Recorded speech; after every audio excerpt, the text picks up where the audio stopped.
नमस्कार, बहुत स्वागत है आपका। मैं हूं आपके साथ ऋतु ज्ञानवानी। राष्ट्रीय जांच एजेंसी एनआईए और ईडी ने एमपी समेत 8 राज्यों में पीएफआई के कई ठिकानों पर छापेमारी की, तो वहीं एमपी के 8 जिलों में एटीएस ने पीएफआई के सदस्यों के ठिकानों पर दबिश दी है और इसी दौरान 21 संदिग्धों को हिरासत में लिया गया।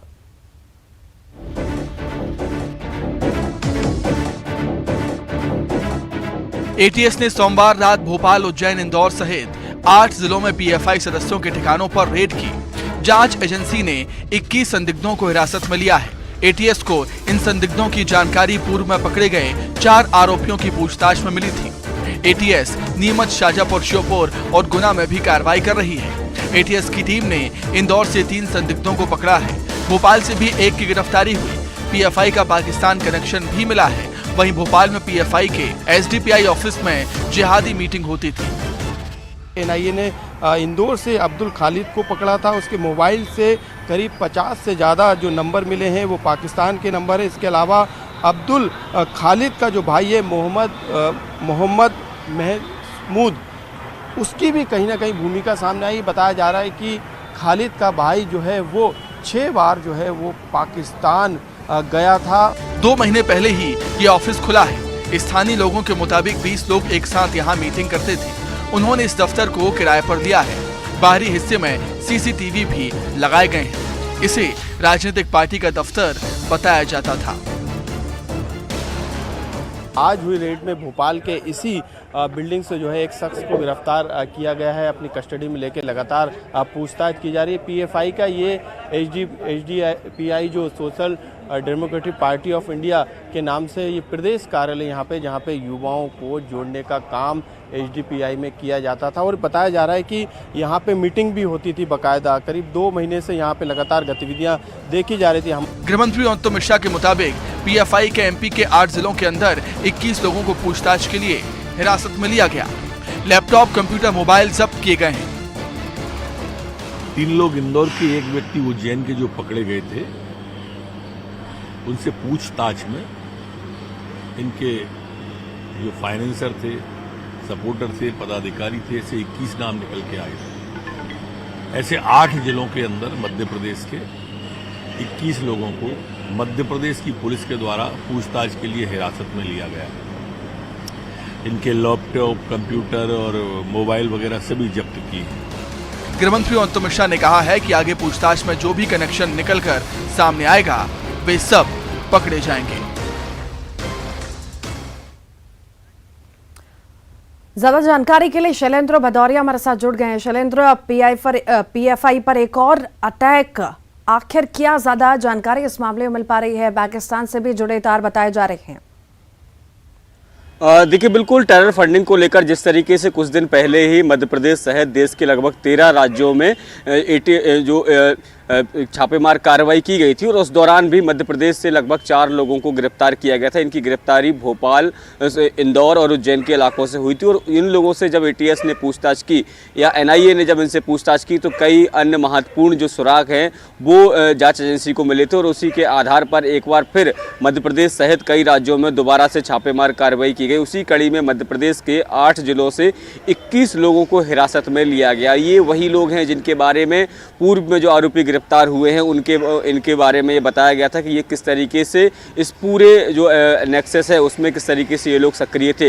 यही कारण है कि अलग अलग इलाकों से इन लोगों की गिरफ्तारियां की गई हैं। इनके लैपटॉप हैं, मोबाइल हैं या दूसरे अन्य जो एसेसरीज हैं उन सबको जब्त किया गया ताकि ये पता किया जा सके कि इन लोगों के द्वारा इस दौरान किन किन लोगों से बात हुई, क्या क्या राज जो है वो इनके मोबाइल और लैपटॉप्स में छुपे हुए और जो कुछ साहित्य भी बरामद हुआ उस सब की भी जांच जो है वो अब जो जांच एजेंसी है वो लगातार करेगी। और ये हो सकता है कि आने वाले दिनों में मध्य प्रदेश सहित देश के अलग अलग हिस्सों में कुछ और भी कार्रवाइयाँ देखने को मिले, क्योंकि जब 4 लोगों को यहाँ पर मध्य प्रदेश से पकड़ा गया था उसके बाद 21 लोगों तक ये तार पहुँचा और अब जब इतने सारे लोगों को गिरफ्तार किया गया है और जब इनसे पूछताछ होगी तो निश्चित तौर पर आने वाले समय में कुछ और बड़े राज भी खुलेंगे। जिस तरीके से कई सारे बड़े राज खुलेंगे शैलेंद्र, पर यहाँ पर कई सारा सामान भी इन लोगों से जब्त किया गया है। जिन आरोपियों को गिरफ्तार किया गया है, आखिर क्या क्या सामान की जब्ती हुई है और क्या आखिर मकसद अभी शुरुआती जांच में बताए जा रहे हैं? देखिए, अगर शुरुआती जांच की बात करूं कि जिस तरीके से ये पता चला था कि पीएफआई को टेरर फंडिंग हुई है और ये मध्य प्रदेश सहित देश के अलग अलग हिस्सों में कुछ देश विरोधी गतिविधियां संचालित करने जा रहे थे और इसी कड़ी में इनकी गिरफ्तारी की गई है। हालांकि ये पूरा घटनाक्रम केरल और झारखंड से शुरू हुआ था और उसके बाद धीरे धीरे करके मध्य प्रदेश सहित देश के तमाम राज्यों तक इनका नेक्सस फैलता गया। अगर मध्य प्रदेश की बात करूँ तो इनका जो दूरगामी इलाका है जैसे श्योपुर, जो आदिवासी बाहुल इलाका है, वहाँ पर ये बाकायदा ट्रेनिंग सेंटर संचालित करने की बात जो है अभी तक जांच एजेंसियों के सामने आई है। इसके अलावा चाहे मालवा और के इलाकों की बात करूं, चाहे उज्जैन हो, इंदौर हो, बुरहानपुर है, रतलाम है, खंडवा है, ये तमाम जो जिले हैं जहां पर इनके जो सक्रिय कार्यकर्ता थे यानी पदाधिकारी थे वो कहीं ना कहीं देश विरोधी गतिविधियों में संलिप्तता उन लोगों की पाई गई थी और उसी के आधार पर इनकी गिरफ्तारी हुई है। अभी अगर बात करूँ तो इनके पास से लैपटॉप और मोबाइल जो है वो जब्त किए गए। इसके अलावा कुछ साहित्य जो है वो बरामद हुआ है। इस सब की जांच भी एनआईए की टीम करेगी और ईडी की भी टीम भी इस पूरे मामले में जांच कर रही है कि आखिर कहीं किस तरह के जो पैसे का ट्रांसफर हुआ है वो किन किन खातों में हुआ है और किस तरीके से उसका उपयोग किया गया। ये सारी जो जांच है वो अभी लगातार जारी है और जब ये जांच पूरी होगी तब कई और महत्वपूर्ण खुलासे भी सामने आ सकते हैं। जी ठीक, बहुत शुक्रिया शैलेंद्र। सरकार प्रदेश के स्कूलों में हर मुमकिन सुविधा देने की लाख दावे करती है, लेकिन अधिकारी कर्मचारी इन सुविधाओं में पलीता लगाने में कोई कोर कसर नहीं छोड़ते। अंबिकापुर के पीडब्ल्यूडी विद्युत विभाग के अधिकारी और ठेकेदार की मिलीभगत से प्राइमरी और मिडिल स्कूलों में विद्युतीकरण के नाम पर फर्जी बिल वाउचर लगाकर करोड़ों रुपए का बंदरबाट किया गया। आरटीआई से इसका खुलासा हुआ है, देखिए। मामला 2011-12 और 12-13 का है। सर्व शिक्षा अभियान के तहत सरगुजा जिले में 1005 प्राइमरी और मिडिल स्कूलों में विद्युतीकरण का काम कराया जाना था, जिसके लिए सभी स्कूलों के नाम 30-30 हजार रुपए जारी कर पीडब्ल्यूडी विद्युत विभाग ने ठेकेदार से काम कराया। ठेकेदारों को काम पूरा होने का प्रमाण पत्र भी दे दिया गया और विभाग ने 3 करोड़ से ज्यादा की राशि का भुगतान भी कर दिया, लेकिन 1005 स्कूलों में विद्युतीकरण का काम सिर्फ कागजों में है। आरटीआई कार्यकर्ता ने ये खुलासा किया और अधिकारियों पर आरोप लगाया कि पीडब्ल्यूडी के अधिकारी और ठेकेदार ने मिलकर फर्जी बिल लगाकर करोड़ों रुपए की राशि का बंदरबाट किया है। कि सरगुजा जिले में स्कूलों में विद्युतीकरण करने हेतु वर्ष 11-12, 12-13 में लगभग 1005 स्कूलों के लिए राशि आवंटित हुई थी, जिसमें प्रत्येक विद्यालय के लिए 30,000 रुपये का था कि आपको प्रत्येक स्कूल में बिजली का पूरा काम करना है, वायरिंग करना है। लेकिन विद्युत यांत्रिकी विभाग पीडब्ल्यूडी विद्युत यांत्रिकी ने बिना काम कराए पूरे के पूरे 3 करोड़ 1,50,000 रुपये फर्जी बिल वाउचर बना के पूरी की पूरी राशि निकाल ली गई। जांच में कमिश्नर स्तर के अधिकारी थे, एक उसी पीडब्ल्यूडी के विभाग के ई रैंक के अधिकारी थे। 3 सदस्यीय टीम बनी। 3 सदस्यीय टीम ने 2015 में जांच की और जांच में पाया गया कि बिना काम कराए पूरी की पूरी राशि 3 करोड़ 1,50,000 रुपये फर्जी बिल वाउचर लगा के कार्यपूर्णता पर फर्जी लगाकर भुगतान कर दिया गया। आरटीआई कार्यकर्ता द्वारा करोड़ों का भ्रष्टाचार की शिकायत होने के बाद 2015 में 3 सदस्यों की टीम ने इस मामले में जांच की। जांच में पाया गया कि बिना काम कराए 3 करोड़ 1,50,000 की राशि का गबन किया गया, जिसके बाद जांच टीम ने अधिकारी और ठेकेदारों पर कार्रवाई करने की अनुशंसा की थी।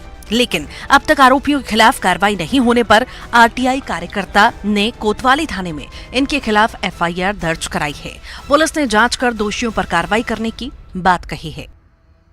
ये आवेदक डी.के. सोनी, इनके द्वारा जो है एक आवेदन दिया गया है कि वर्ष 2011, 2012, 13 में इस बीच में जो है लोक निर्माण विभाग, विद्युत विभाग के द्वारा जो है इसको शासकीय स्कूलों में जो बिजली लगाने के नाम पर जो है लगभग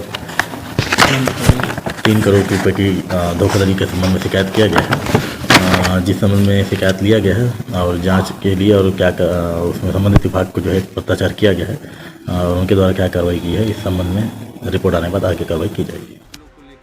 जिनके हाथों से होना था चिरागों को रोशन, वही रोशनी पर कब्जा जमाए बैठे हैं। अंबिकापुर की हैरान करने वाली खबर यही हकीकत बयां करती है। मासूमों की शिक्षा के मंदिर से रोशनी छीनने वालों पर सख्त से सख्त कार्रवाई हो, ये जरूरी है, क्योंकि किसी और का हक को हजम कर जाने वालों को सबक मिलना जरूरी है। श्रवण कुमार महंत, न्यूज 18 अंबिकापुर। और ज्यादा जानकारी के लिए श्रवण कुमार हमारे साथ जुड़ गए हैं। श्रवण, सरकार लाख दावे करती है, वादे करती है, ये सुविधाएं मिलेंगी, दावे किए जाते हैं कि नहीं बच्चों तक वो सुविधाएं पहुंच रही हैं, स्कूलों में सुविधाएं पहुंच रही हैं, पर जमीनी स्तर पर, धरातल पर कुछ नहीं, सिर्फ कागजों में ही नजर आती हैं ये सुविधाएं। बिल्कुल, जिस तरह से ये मामला सामने निकल कर आया है कि सर्व शिक्षा अभियान के तहत तमाम जो जिले के मिडिल स्कूल और प्राइमरी स्कूल थे उसमें बिजली का कार्य कराना था, लेकिन वो कार्य कागजों में रह गया। ये मामला है 2011, 2012 और 13 का।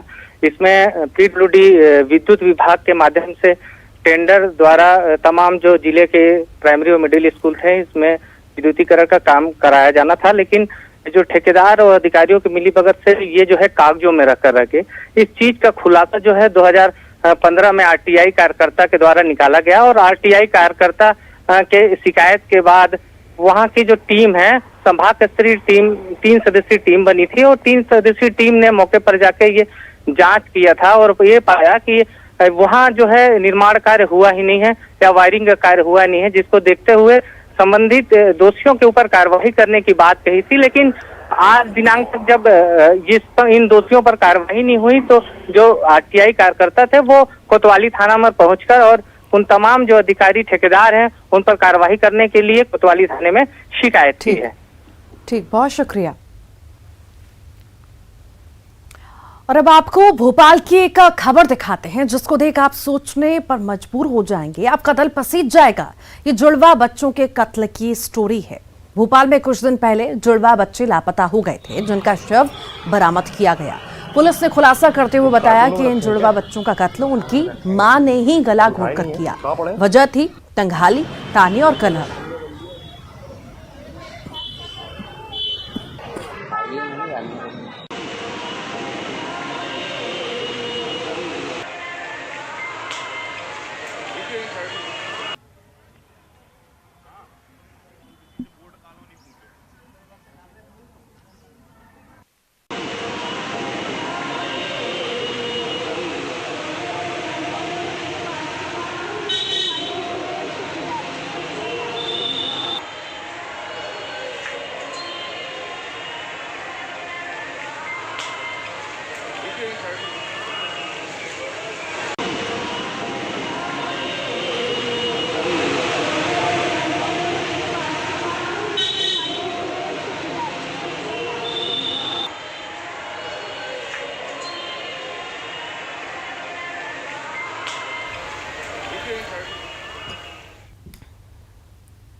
और ज्यादा जानकारी के लिए शैलेंद्र हमारे साथ जुड़ गए हैं। शैलेंद्र, जो तस्वीरें हमने देखी, जो खबर हमने प्रमुखता से दिखाई हुई, खुद भी देखी, यकीन नहीं होता जो माँ इंतजार करती है कि कब उसका बच्चा हाथ में आएगा, उसे खिलाएगी, पढ़ाएगी, बिठाएगी, उसके साथ मस्ती करेगी, और वो माँ ही बच्चों को मौत के घाट उतार देती है। देखिए, बिल्कुल आपने ठीक कहा, लेकिन सबसे बड़ी हैरान कर देने वाली जो वजह है वो इसके पीछे का पूरा घटनाक्रम है। क्योंकि जिस तरीके से मां ने जुड़वा बच्चों को जन्म दिया, उसके पति का 6 महीने ही पहले एक सड़क दुर्घटना हो गई और उसके दौरान वो अपाहिज हो गए और जिसके चलते वो काम नहीं कर पा रहे थे और घर की जो जिम्मेदारी है वो उनके जेठ पर आ गई थी। और ऐसे में कहीं ना कहीं परिवार के लोग जो है वो उसको आए दिन ताने दे रहे थे और कह रहे थे कि जब कोई कमाता नहीं है घर में तो बच्चों के आकर खिलाएं क्या। रोज रोज के जो ताने थे उससे कहीं ना कहीं तंग आकर एक मां ने इतना बड़ा कदम उठाया। हालांकि 3 दिन पहले जब ये दोनों बच्चे की मिसिंग हुई थी उसके बाद लगातार पुलिस जो है सर्चिंग कर रही थी कि आखिर क्या एंगल हो सकता है, किस आधार पर इनको खोजा जाए। क्योंकि पहले कई तरह की बातें आई थी कि तंत्र मंत्र के लिए किसी ने बच्चे का किडनैप कर लिया है या बच्चे चोरी हुए। इस तरह के तमाम जो घटनाक्रम है वो पुलिस के सामने घूम रहे थे, क्योंकि माता पिता कोई भी खुल के पुलिस के सामने कुछ बोलने को तैयार नहीं था। लेकिन आज सुबह या कहें कि कल देर शाम पुलिस को एक CCTV हाथ लगा था जिसमें देखने को मिला था कि महिला अपने दोनों जुड़वा बच्चों को लेकर जाती हुई नजर आ रही। और उसके बाद जो है पुलिस को आज सुबह जब ये जानकारी मिली कि हबीबगंज थाना इलाके के सुनसान इलाके में दोनों ही जो छोटे बच्चे थे उनके सब मिले हुए हैं, सब 2 से 3 दिन पुराने यानी डिकम्पोज हो चुके थे। और उसके बाद पुलिस ने जब मां से पूछताछ की तो मां ने पहले इस पूरे मामले को घुमाने की कोशिश की और उसने कहा कि पति के द्वारा उनके बच्चों की हत्या की गई है, उसने तो केवल उनको फेंका था। लेकिन जब बाद में पुलिस ने उससे और तेज पूछताछ की तो उसके बाद उसने स्वीकार किया कि घर वालों की तरफ से लगातार उसको ताने दिए जा रहे थे, घर में उसके कोई काम करने वाला नहीं था। ऐसे में बच्चों को 2 वक्त की रोटी खिला पाना उनके लिए मुश्किल साबित हो रहा था और यही कारण है कि उसने इस तरह का कदम उठाया है। ये कहीं ना कहीं ये समाज के लिए भी सोचने वाली बात है कि यदि कोई व्यक्ति अगर कमाता नहीं है तो क्या उस स्थिति में इस तरह के ताने दिए जाएं कि एक माँ अपने 2 मासूम बच्चों के खुद मौत के घाट उतारने पर उतारू हो जाए। तो इस तरह की जो तमाम जो सवाल हैं वो खड़े होते हैं कि आखिर मानवीय संवेदनाएं इस पूरे घटनाक्रम के बाद लग रहा है कि समाज में बहुत कमी आ चुकी है। जी बहुत शुक्रिया शैलेंद्र। उज्जैन की बात करेंगे। महाकाल कॉरिडोर का नाम अब महाकाल लोक होगा। ये बड़ा फैसला शिवराज कैबिनेट की बैठक में हुआ। कैबिनेट बैठक की अध्यक्षता महाकाल ने की। तो वहीं 11 अक्टूबर को उज्जैन में स्थानीय अवकाश घोषित किया गया। कैबिनेट की बैठक के फैसलों के बारे में बताया मंत्री हरदीप डंग ने।